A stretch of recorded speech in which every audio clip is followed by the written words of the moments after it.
नमस्कार प्रिय साथियों, स्वागत है आपका हिंदी कहानी विविधा में। आज मैं आपके लिए लाई हूँ प्रेमचंद जी की प्रसिद्ध रचना प्रेम की होली। साथियों, अगर आपको मेरा प्रयास अच्छा लगे तो प्लीज़ इसे लाइक करें, सब्सक्राइब करें। प्रस्तुत है कहानी प्रेम की होली। गंगी का 17वां साल था, पर वो 3 साल से विधवा थी और जानती थी कि मैं विधवा हूँ। मेरे लिए संसार के सुखों के द्वार बंद है। फिर वह क्यों रोए, क्यों कल्पे? मेले से सभी तो मिठाई के दोने और फूलों के हार लेकर नहीं लौटते। कितनों ही का तो मेले की सजी दुकानें और उन पर खड़े नर नारी देखकर ही मनोरंजन हो जाता है। गंगी खाती थी, पीती थी, हंसती बोलती थी। किसी ने उसे मुंह लटकाए अपने भाग्य को रोते नहीं देखा। घड़ी रात को उठकर गोबर निकालकर गाय बैलों को सानी देना, उबले पाथना उसके नित्य का नियम था। तब वो अपने भैया को गाय दुहाने के लिए जगाती थी, फिर कुएं से पानी लाती, चौके का धंधा शुरू हो जाता। गांव की भावजी उससे हंसी करती, पर एक विशेष प्रकार की हंसी को छोड़कर सहेलियां ससुराल से आकर उसे सारी कथा कहती, पर एक विशेष प्रसंग को बचाकर सभी उसके वैधत्व का आदर करते थे। जिस छोटे से अपराध के लिए उसकी भावज पर घुड़कियां पड़ती, उसकी माँ को गालियां मिलती, उसके भाई पर मार पड़ती, वो उसके लिए क्षम्य था। जिसे ईश्वर ने मारा है उसे कोई क्या मारे। जो बातें उसके लिए वर्जित थी उनकी ओर उसका मन जाता ही न था। उसके लिए उसका अस्तित्व ही न था। जवानी के इस उमड़े हुए सागर में मतवाली लहरें न थी, डरावनी गरज न थी, अचल शांति का साम्राज्य था। होली आई, सबने गुलाबी साड़ियां पहनी।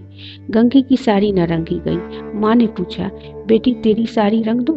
गंगी ने कहा, नहीं अम्मा, यूं ही रहने दो। भावज ने फाग गाया। वो पकवान बनाती रही, उसे इसी में आनंद था। तीसरे पहर दूसरे गांव के लोग होली खेलने आए। यह लोग होली लौटाने जाएंगे। गांव में यही परस्पर व्यवहार है। मैको महतो ने भंग बनवा रखी थी। चरस, गांजा, माजूम सब कुछ लाए थे। गंगी ने ही भंग पी ली थी। मीठी अलग बनाई, नमकीन अलग। उसका भाई पिलाता था, वो हाथ धुलाती थी। जवान सिर नीचा किए पीकर चले जाते। बूढ़े गंगी से पूछ लेते, अच्छी तरह हो ना बेटी? या चूहल करते, क्यों रे गंगिया, भावज तुझे खाना नहीं देती क्या, जो इतनी दुबली हो गई है? गंगिया हंसकर रह जाती। देख क्या उसके बस की थी, न जाने क्यों मोटी हुई थी। भंग पीने के बाद लोग फाग गाने चले गए। गंगिया अपनी चौखट पर खड़ी सुन रही थी। एक जवान ठाकुर गा रहा था। कितना अच्छा स्वर था, कैसा मीठा। गंगिया को बड़ा आनंद आ रहा था। माँ ने कई बार पुकारा, सुन जा, वह न गई। एक बार गंगी गई तो लौट आई। उसका ध्यान उसी गाने पर था। न जाने क्या बात उसे खींच लेती, बांध लेती थी। जवान ठाकुर भी बार बार गंगिया की ओर देखता और मस्त होकर गाता। उसके साथ वालों को आश्चर्य हो रहा था, ठाकुर को सिद्धि कहाँ से मिल गई। वे लोग विदा हुए तो गंगिया चौखट पर खड़ी थी। जवान ठाकुर ने भी उसकी ओर देखा और चला गया। गंगिया ने अपने बाप से पूछा, कौन गाता था दादा? मैकू ने कहा, कोठार के बुद्धू सिंह का लड़का है गरीब सिंह। बुद्धू रीति व्यवहार में आ जाते थे उनके मरने के बाद, और वही लड़का आने जाने लगा। गंगी, यहाँ तो पहले पहल आया है। मैकू, हाँ, और तो कभी नहीं देखा। मिजाज बिल्कुल बाप का सा है, वैसी ही मीठी बोली है, घमंड तो छू नहीं गया। बुद्धू के बखार में अनाज रखने की जगह न थी, पर चमार को भी देखते तो पहले हाथ उठाते। वही इसका स्वभाव है। गोरू आ रहे थे। गंगी पहरिया लेने भीतर चली गई। वही स्वर उसके कानों में गूंज रहा था। कई महीने गुजर गए। एक दिन गंगी गोबर पाथ रही थी। सहसा उसने देखा, वही ठाकुर सिर झुकाए द्वार पर से चला जा रहा था। वह गोबर छोड़कर उठ खड़ी हुई। घर में कोई मर्द न था, वह बाहर चले गए थे। यह कहना चाहती थी, ठाकुर बैठो, पानी पीते जाओ, पर उसके मुंह से बात न निकली। उसकी छाती कितने जोर से धड़क रही थी। उसे एक विचित्र घबराहट होने लगी। क्या करे, कैसे रोके? गरीब सिंह ने एक बार उसकी ओर ताका, फिर आंखें नीची कर ली। उस दृष्टि में क्या बात थी? गंगी के रोए खड़े हो गए। वह दौड़ी घर में गई और माँ से बोली, अम्मा, वह ठाकुर जा रहे हैं, गरीब सिंह। माँ ने कहा, किसी काम से आए होंगे। गंगी बाहर गई तो ठाकुर चला गया था। वह फिर गोबर पाथने लगी, पर उपले टूट जाते थे।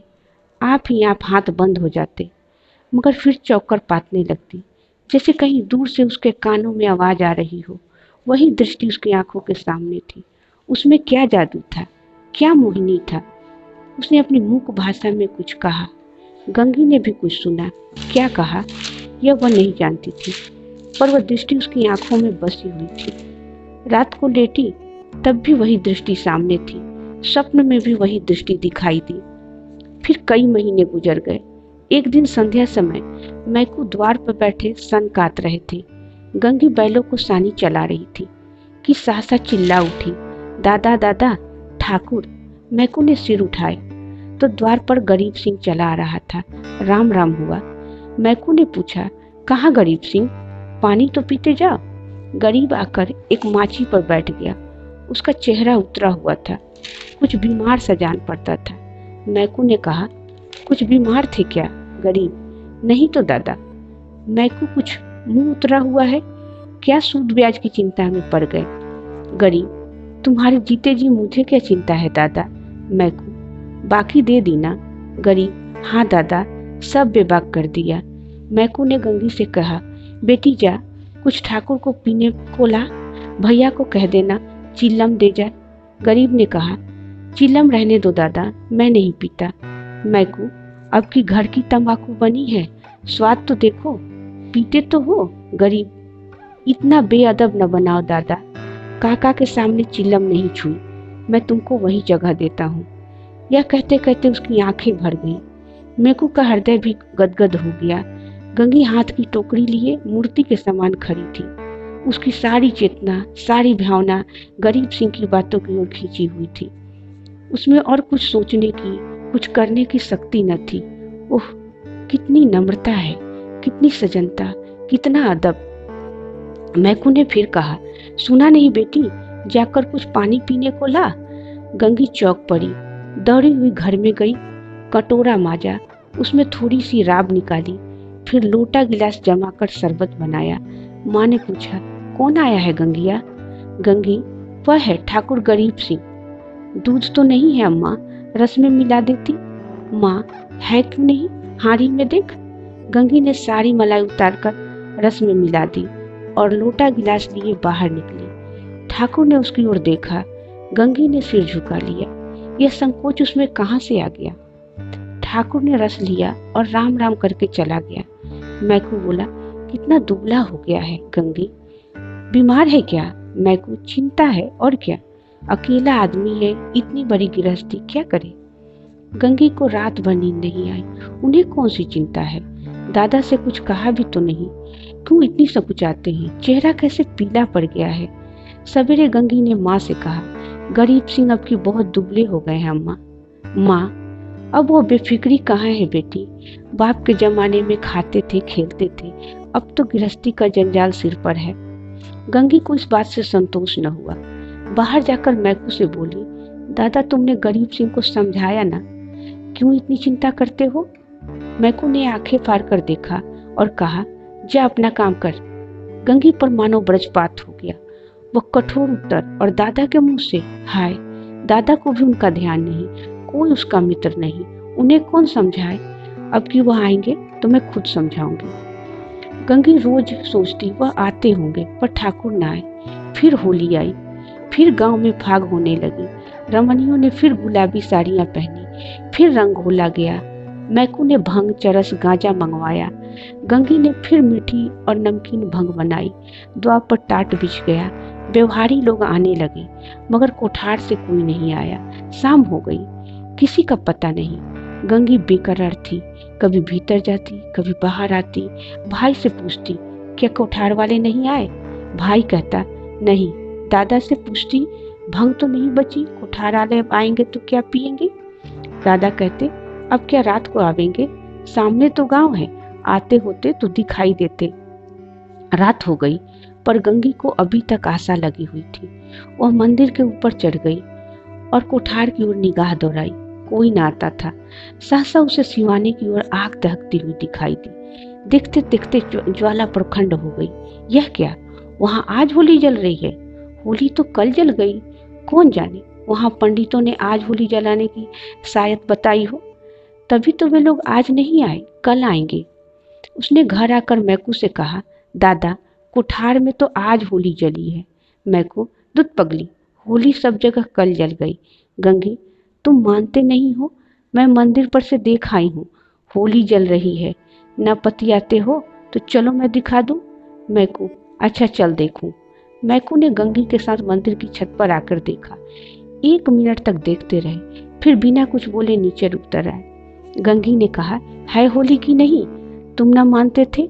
मैकू, होली नहीं है पगली, चीता है, कोई मर गया है, तभी आज कोठार वाले नहीं आए। गंगी का कलेजा धक से हो गया। इतने में किसी ने नीचे से आवाज दी, मैकू, मैं तो कोठार के गरीब से गुजर गए।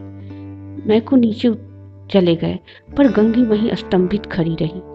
कुछ खबर न रही, मैं कौन हूँ, कहाँ हूँ। मालूम हुआ जैसे गरीब सिंह उस सुदूर चिता से निकलकर उसकी ओर देख रहा है। वही दृष्टि थी, वही चेहरा। क्या उसे कभी भूल सकती थी? उस दिवस से फिर कभी होली देखने नहीं गई। होली हर साल आती थी, हर साल उसी तरह भंग बनती थी, हर साल उसी तरह फाग होता था, हर साल अबीर गुलाल उड़ती थी। पर गंगी के लिए होली सदा के लिए चली गई। धन्यवाद।